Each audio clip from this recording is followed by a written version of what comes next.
Hi everyone, you all are most welcome at literature lovers. Guys, मैं हूं AKS Rajveer और इस फिफ्थ वीडियो के साथ आप सबके साथ हूं। दोस्तों, ये जो मैंने एक सीरीज आपके लिए चालू की है यूपी टीजीटी पीजीटी और यूजीसी नेट एस्पिरेंट के लिए।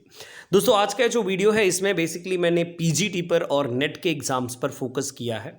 प्लीज़ इस वीडियो को आप बिगनिंग से एंड तक ज़रूर देखें and if you have not watched till now the remaining parts like 1 2 3 4 5 so you can message me on the number, और या फिर गाइज आप इसके डिस्क्रिप्शन बॉक्स को चेक कीजिए, वहाँ पर मैंने ड्रॉप किया हुआ है ऑल द लिंक्स। तो दोस्तों, शुरू करते हैं बेसिकली आज के इस वीडियो को। और आपके लिए एक बहुत ही वंडरफुल इन्फॉर्मेशन है दोस्तों कि अगर यूजीसी नेट एस्पिरेंट हैं, आप ज्वाइन करना चाहते हैं paid courses, so yes you can join. दोस्तों, आपको अनअकैडमी पर पूरे कोर्सेज मेरे मिल जाएंगे। और अभी अगर आपके लिए ऑफर है कि अगर आप 6 मंथ कोर्स खरीदते हैं तो 1 महीने के लिए आपको फ्री एक्सेस दी जाएगी, यानी 7 महीने की वैलिडिटी होगी। दोस्तों, चलिए अब शुरू करते हैं दोस्तों पहले क्वेश्चन के साथ। यह है पहला क्वेश्चन, पेरिपीटिया मीन्स। दोस्तों, तो इसका मतलब क्या है? Tragic flaw, reversal of fortune, purgation of emotion, recognition of error. दोस्तों, मैं आपको बता दूं कि पेरिपीटिया हो या फिर एनाग्नोसिस हो या फिर guys plot, character, diction, melos and all की बात हो, तो दोस्तों ये सारे जो टर्म हैं ये एसोसिएटेड हैं आपके एरिस्टोटल के साथ। और दोस्तों, पेरिपीटिया का मतलब जो होता है, एरिस्टोटल ने दोस्तों पेरिपीटिया एक ग्रीक, वैसे पेरिपीटिया को ग्रीक वर्ड आप कंसीडर करेंगे, और दोस्तों इसका मतलब होता है रिवर्सल ऑफ फॉर्च्यून, मतलब भाग्य चक्र का एक बार फिर से बदल जाना, या फिर आप कह दीजिए टर्निंग पॉइंट। अगर हिंदी में ट्रांसलेट किया जाए तो भाग्य चक्र का बदलना। एंड गाइज, अगर आप इसको इंग्लिश में ही समझे so then this is known as the reversal of circumstances और टर्निंग इमोशन और reversal of circumstances. Guys, reversal of fortune के नाम से भी आप इसे जानते हैं। तो करेक्ट आंसर है बी। नेक्स्ट वन है दोस्तों आपके लिए question, in 1900 Eliot won a gold medal for English, German, Latin, Sanskrit. Guys, TS. Eliot यानी टॉमस स्टर्न एलियट, इनको दोस्तों 1900 में एक गोल्ड मेडल मिला था, लेकिन किस लैंग्वेज के लिए? इंग्लिश, जर्मन, लैटिन और संस्कृत। दोस्तों, आंसर है इस क्वेश्चन का सिंपल सी, लैटिन लैंग्वेज के लिए। दोस्तों, TS. Eliot at that time कोई बहुत बड़े, मतलब कि बहुत बड़े नहीं थे, बिकॉज 88 आपको पता ही है कि दोस्तों इनका बर्थ हुआ। और at that time guys he was not so much as a child he was, but guys कि सबसे पहले इन्होंने सेंट ल्यूस मिशोरी में पढ़ा था। इसके बाद दोस्तों अगर देखा जाए तो फिर इसके बाद दोस्तों हार्वर्ड यूनिवर्सिटी ये गए थे, और स्कूल में ही समझ लीजिए टी.एस. एलियट को बहुत ही ब्रिलियंट स्टूडेंट कंसीडर किया जाता था। And he even also guys अपनी जो राइटिंग का पैटर्न है, अपनी राइटिंग की जो एक प्रतिभा, टैलेंट है, उसको भी इन्होंने दिखाया था। सो दोस्तों 1900 में टी.एस. एलियट को लैटिन लैंग्वेज के लिए मिला था। किस लैंग्वेज के लिए दोस्तों? लैटिन लैंग्वेज के लिए मिला था गोल्ड मेडल, याद रखिएगा।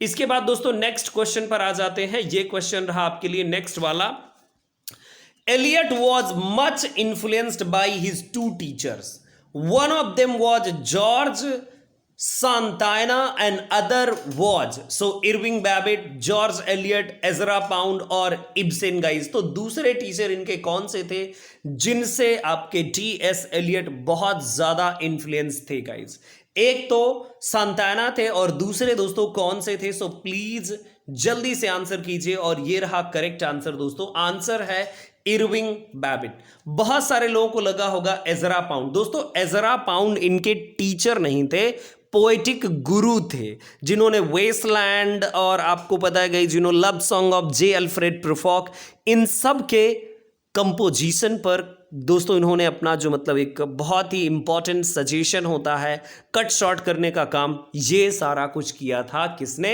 एजरा पाउंड ने। दोस्तों, इसके बाद आते हैं हम करेक्ट आंसर इसका है इरविंग बैबिट, प्लीज कंफ्यूज मत होइएगा। और एजरा पाउंड के लिए इल मिग्लियोर फैब्रो द बिटर क्राफ्टमैन कहा है टी.एस. एलियट ने।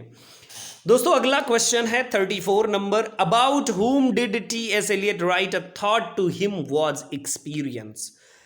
क्रशा, डन, हर्बर्ट और मार्वल। तो किसके लिए दोस्तों कहा था? करेक्ट आंसर जल्दी से बताइए आप कमेंट बॉक्स में। और ये रहा दोस्तों आपका correct answer. Yes, B is correct answer guys. इन्होंने जॉन डन के लिए कहा था, टी.एस. एलियट ने।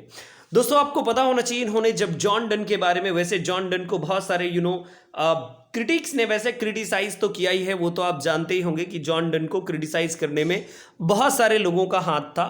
जैसे ड्राइडन ने जॉन डन को क्या एक्चुअली मेटाफिजिकल पोएट्स को ड्राइडन ने क्रिटिसाइज किया, सैमुअल जॉनसन ने क्रिटिसाइज किया, लेकिन दोस्तों टी.एस. एलियट थे जिन्होंने प्रेज किया था जॉन डन और उनकी पोइट्री यानी मेटाफिजिकल पोइट्री को। और इन्होंने कहा कि a thought to Donne was experience, it modified his sensibility. ये लिखा हुआ है, it modified his sensibility and Eliot's apparent appreciation of Donne's ability to unify intellectual thought and sensation of feelings. So दोस्तों यहां से ही आपके जो कुल मिलाकर के मेटाफिजिकल पोएट हैं वो यहां से ही वो फेमस हुई है। दूसरा दोस्तों क्वेश्चन है, TS. Eliot's the sacred wood is collection of. Answer दोस्तों आप देखें, सॉरी ऑप्शंस देखें, a collection of 10 essays, a collection of 4 essays, a collection of 30 essays, a collection of 20 essays. So guys correct answer जल्दी से बता दीजिए। और ये रहा दोस्तों करेक्ट आंसर। इसका करेक्ट आंसर है D, a collection of 20 essays. A collection of 20 essays दोस्तों, यानी सैक्रेड वुड में कितने एसे हैं? 20 एसेज का कलेक्शन है the sacred wood book by TS. Eliot. Next one question है दोस्तों, यहां पर वैसे आंसर दिया हुआ है लेकिन फिर भी क्वेश्चन जान लीजिए। TS. Eliot says no poet, no artist of any art has his complete meaning alone. Why guys? Answer है because he is connected with a tradition from which he can not break away, यानी वो tradition से जुड़ा रहता है जिसको वो break नहीं कर सकता है। So correct answer is C, TS. Eliot, no poet no artist of any art has his complete meaning alone. So correct answer है दोस्तों C. Then next one question पर आ जाते हैं। नेक्स्ट वन है, in which play other than Julius Caesar had Shakespeare diluted the Romans better than the Roman writers themselves have done? Two Gentlemen of Verona, Romeo and Juliet, Coriolanus, Troilus and Cressida। तो guys correct answer जल्दी से बता दीजिए। और ये रहा आपका correct answer बिना देरी किए हुए दोस्तों। यस करेक्ट आंसर है। और शेयर, सब्सक्राइब और लाइक जरूर कर दीजिएगा। मेहनत लगती है भाइयों और बहनों, मेरे प्यारे प्यारे बच्चों, वीडियोज को बनाने में। छोटे और बड़े जो भी हों, आपसे प्लीज शेयर सब्सक्राइब जरूर कीजिएगा, ये रिक्वेस्ट है। और शेयर जरूर कीजिएगा, एटलीस्ट एक एटलीस्ट आप किसी एक अपने फ्रेंड को जरूर जोड़िए, इससे मेरी मदद होगी दोस्तों। सो करेक्ट आंसर है इसका Coriolanus guys. This is a Roman tragedy guys, Roman tragedy.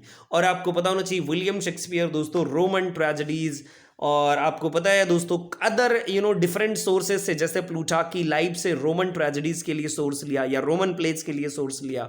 और हॉलिनसेड क्रॉनिकल जो राफेल हॉलिनसेड है वहां से सोर्सेज को बहुत सारे लिया। Who called Frost a poet of terror? So दोस्तों वो देख लीजिए option, Robert Browning, Allen Ginsberg, Lionel Trilling और Emily Dickinson. So correct answer कौन सा हो सकता है? तो करेक्ट आंसर जल्दी से बता दीजिए। और ये रहा दोस्तों आपका करेक्ट आंसर आपकी स्क्रीन में। और ये है दोस्तों करेक्ट आंसर, ये है दोस्तों C, Lionel Trilling is the correct one answer. 1958 के टाइम पीरियड में दोस्तों एक डिनर पार्टी हुई थी, यस गाइज, और लायनल थ्रिलिंग ने उस एक स्पीच वहां पर यूज की और वहां पर कहा कि यस फ्रॉस्ट जो है एक पोएट ऑफ टेरर थे। और तब से दोस्तों स्कॉलर्स, क्रिटिक्स ने रॉबर्ट फ्रॉस्ट पर कुछ बड़ा ही फोकस करना शुरू कर दिया। दूसरा क्वेश्चन है दोस्तों, concept of objective correlative was propounded by John Dryden, Samuel Taylor Coleridge, Matthew Arnold, TS. Eliot. दोस्तों करेक्ट आंसर आपको 100% पता है और ये है correct answer, concept of objective correlative was propounded by. Answer है दोस्तों टी.एस. एलियट। टी.एस. एलियट ने इस कॉन्सेप्ट को प्रोपाउंड किया था हैमलेट एंड हिज प्रॉब्लम 1919 के एसे में। नेक्स्ट वन दोस्तों क्वेश्चन है, ये है question, the title of Shelley's incomplete dream allegory is. तो दोस्तों कौन सा टाइटल है इनकम्प्लीट ड्रीम एलिगरी के लिए?